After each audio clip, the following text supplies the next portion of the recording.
talking credit right now with Boston Power player Nick Tsoukalas from Key Credit Repair. Let's talk about the person who doesn't have a lot of credit. I think a lot of people don't realize what goes into building credit. Recently pulled somebody's report getting pre-approved for a mortgage. They thought they had great credit, nothing was late, but they only had one credit card. Why is that an issue? Well, and this is where the catch-22 comes in, because you have every debt guru out there telling people, stay away from debt, stay away from debt, and that's great. I almost envy you if you have nothing on your credit report. But banks and lenders want to see that you can manage and maintain accounts. So no one said you need to use your credit card, but you need to have one on the credit report. You need to have one actively reporting. You don't need to use it. It still reports an on-time payment.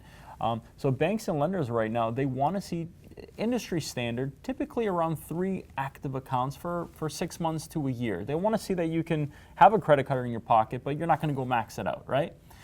If you don't have the credit card in your pocket at all, you don't have any credit cards, there's no temptation, there's nothing to prove yourself with. You're just kind of like Batman, you're just like hiding from the world. So you want to have those 3 active trade lines.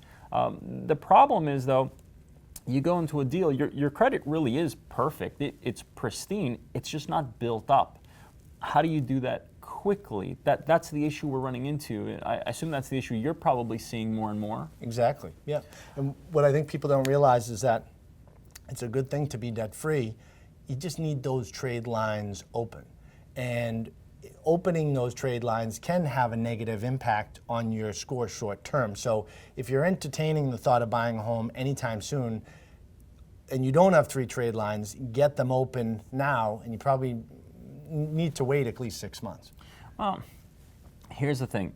All of the credit score increases are incremental. So sometimes we say wait 90 days or wait 6 months or wait a year, when in fact the day those accounts show up, typically because you have more active trade lines, you're going from, let's say, 1 active account to 3, you'll actually see a bump in your score that is high enough that the drop you might get from those recent inquiries, you actually don't see it. It's actually a net positive.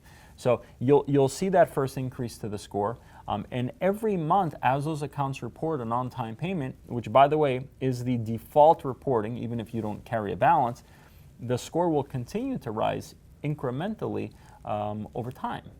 So your score will continue to get better and better. You got to realize, so 35% of the score is payment history. So each month that they're simply not late, they're on time, we're grabbing points inside of that 35%. 15% of the credit score is length of history. So just those accounts getting aged over time, you're grabbing points there as well. So right off the bat, you're looking at about 50% of what makes up your credit score inside of opening those trade lines and letting them sort of just sit there and just do nothing. That's great information, Nick. Thank you. And if you're looking for more credit tips, you can go to Nick's website, great resource at keycreditrepair.com. We also have a lot more real estate tips from Nick and our Boston Power Player team right here on Boston.com.